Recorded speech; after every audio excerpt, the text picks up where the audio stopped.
Elle est obligatoire parce qu'il y a plusieurs manières de payer la dîme. Il y a la dîme de l'année, il y a la dîme de tout ton revenu. Il y a une dîme encore que dans le livre d'Amos, il a mentionné. La dîme de 3 jours. Vous voyez un peu. Donc, c'est un peu ça. La dîme est obligatoire. Maintenant, le frère Cephas a dit, genre, comme si on doit partager dans l'assemblée. Non, la dîme là, c'est pour Dieu, c'est pour l'homme de Dieu. Voilà pourquoi dans le livre de Galates 6, verset 6 a déclaré, fais part de tout des biens à celui qui t'enseigne. Celui qui t'enseigne là, celui qui doit recevoir cette part. Voilà, la dîme là revient à l'homme de Dieu parce que c'est lui qui est au devant de toutes choses. Voilà, il y a quelque chose que c'est comme si il y a quelque chose qu'il doit faire. Voilà, il a la seule révélation. Maintenant, je vais vous envoyer dans Amos pour vous démontrer un peu. Ben, d'abord, les frères aînés, quand vous dites, moi, il y a une chose que moi, j'aurais de ça.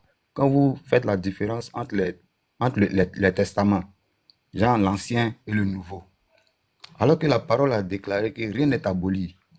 Donc, si tu veux te baser pour dire que c'est un ancien, qu'il y a un nouveau, il y a un ancien, tu seras toujours dans la confusion. Voilà. Tout c'est la parole de Dieu. Tout c'est la parole de Dieu parce que rien n'est aboli.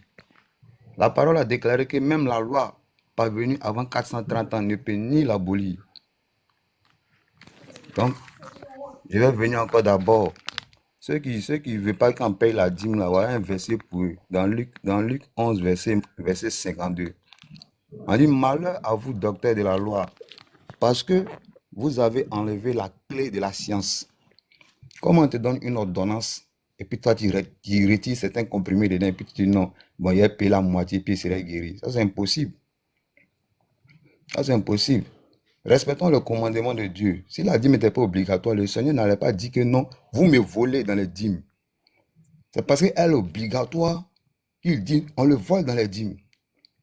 La dîme est très spirituelle. La dîme est très spirituelle. Voilà pourquoi on démontre encore que non, celui qui moissonnera pour la chair recevra ce qui est pour la chair. Celui qui moissonnera de l'esprit recevra la vie éternelle.